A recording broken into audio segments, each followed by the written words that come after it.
ያ ካህና ወደ ቀያፋ ከቀያፋ ወደ ሐና የተመላለሰበት ወደ ሄሮድስና ወደ ጲላጦስ የተመላለሰበት የሄሮድስ ጭፍሮች የዘበቱበት የነ ጢባሪዎስ ቄሳር ወታደሮች የነ ጲላጦስ ወታደሮች ያሾፉበት አምላክ መሳቂያ መሳለቂያ የሆነበት ምራቅ የተተፋበት የረከሰ የአይሁድን ምራቅ የተቀበለበት ያ ነው ታላቁ መከራ የሚባለው።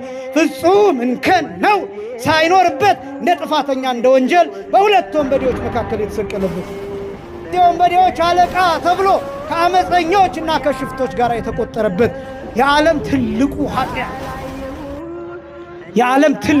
ኃጢአት ጠላቶቹ ስንሆን በልጁ ሞት ይቅር ተባልን፣ ገለን ይቅር ተባልን፣ ገርፈን ተራራልን፣ ገርፈን ታዘነልን፣ ወግተን ታዘነልን፣ አቁስለን ሰቅለን አሳደን ደብድበን ቆዳ ገፈን አጥንት ብቻ እስኪታይ ድረስ አድርገን ይህን ሁሉ ድብደባ ድርሰን የሚያደርጉትን አያውቁምና ምን በላቸው ተባልን፣ ተለመነልን። ጭራሽ እንደኛ ያለ ባለጤና ማን አለ? እንደኛ ያለ እድል ያለው ማን አለ? እንደኛ ያለ የተራራለት ማን አለ? እንደኛ ያለ የታዘነለት ማን አለ? ሰርቀን ይቅር የተባልን፣ በድለን ይቅር የተባልን፣ ገለን ይቅር የተባልን ማን አለ?